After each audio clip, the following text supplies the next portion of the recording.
og kan ikke døje med eget selskab.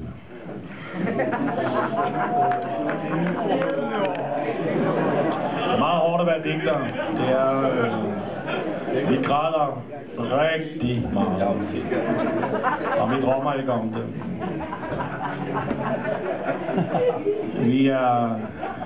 Vi begår meget selvmord. Jeg nåede det bare ikke her i julen, men jeg har tænkt mig at gøre det måske i morgen, faktisk. Næste dag, der skal jeg faktisk lave noget andet. Men det er dagen efter, der vil jeg prøve en lille smule selvmord. Han tog livet af sig. Hang det i gaderne. Høj på nærende baggård. Der er altid plads. Til en til Nyhavn. Altid plads. Til en til med livet skrigende i øjnene. Altid plads. Til en til med lungerne fyldt med storhed.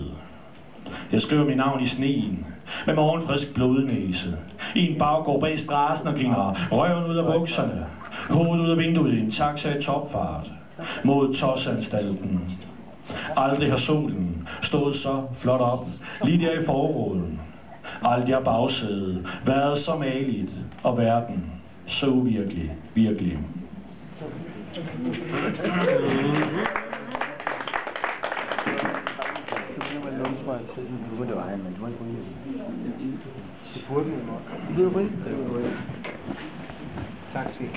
Vi skifter på. Og det er jo selektivt, hvad jeg læser op, fordi der skal være en grund til at købe bøgerne. Hvis I hørte det hele, så vil jeg tænke, der har jeg hørt. Altså. Hvad med hatten? Hvad med hatten? Det snakker vi meget om, kan man. Man kan købe hatte som inde oppe i baren.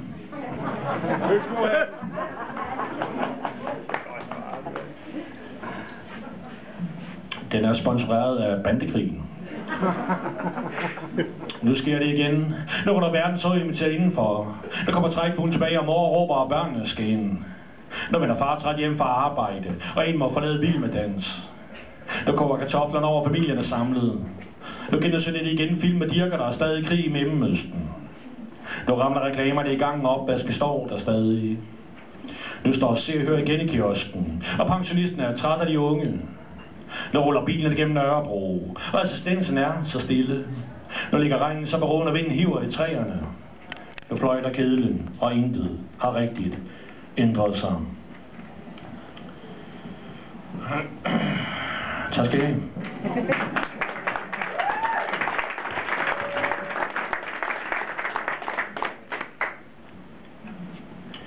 Det er første gang, jeg optræder for så mange mennesker uden hænder. Den eneste grund til, at jeg kan se, hvor vi klapper. Et lille kort digt, det lyder sådan her. Elsker dig for evigt, eller så længe lager haves.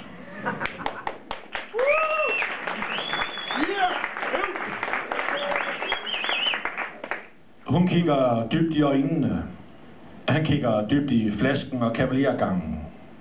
Forskellen på dreng og pige er til at tage at føle på.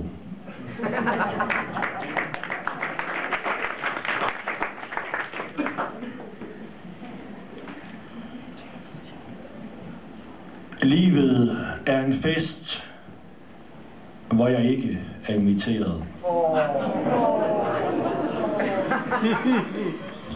Det går ondt, det går ondt, det går ondt. Men det er ikke let at være digter, jeg skulle prøve det. Intet er som i de gode gamle dage. Paul Rickard står ikke længere toget i sort-hvid, med fine herresko, pressefolder, direkte fra Amerika, med vandkæmmet hår, kufferten fyldt med danskhed, og alligevel verdensmand. Nu finder man sig selv på beværtninger, hvor pigerne er billigere end øllet. Så skal jeg ikke, piger. Det skal der være. Yes. Det er fedt, det der lille sug, man kan høre i jeres mave. Og det snakker I med kæresterne om senere. Er det sådan den kroniske måde at sidde på her på Nørrebro? Det er simpelthen armene over kors og noget. Det er meget fedt. Nej, det var faktisk den unge dame, der jeg snakkede om. Der kigger hen på kæresten med det samme og giver ham skylden. Det kan jeg godt lide. Sådan der. Ja, hvad er det, du sidder og laver, og snakker han om dig igen? Jeg beklager selvfølgelig. Det skal jeg beklage. Jeg håber, at I kommer godt gennem julen, og så i aften, så er der så mange nye singler på gaden, fordi I kommer op og skinner til. Wow. Så jeg glæder mig meget til nytår. Jeg håber at se jer alle sammen.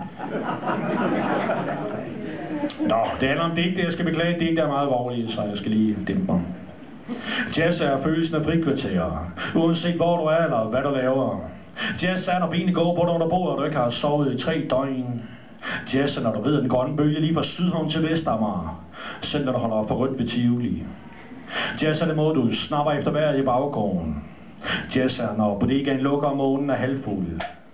Jazz er, når solsorten fløjter salt peanuts. Salt peanuts. Og lille kort digt. Det lyder sådan her. Det er en syg verden, og apoteket holder lukket.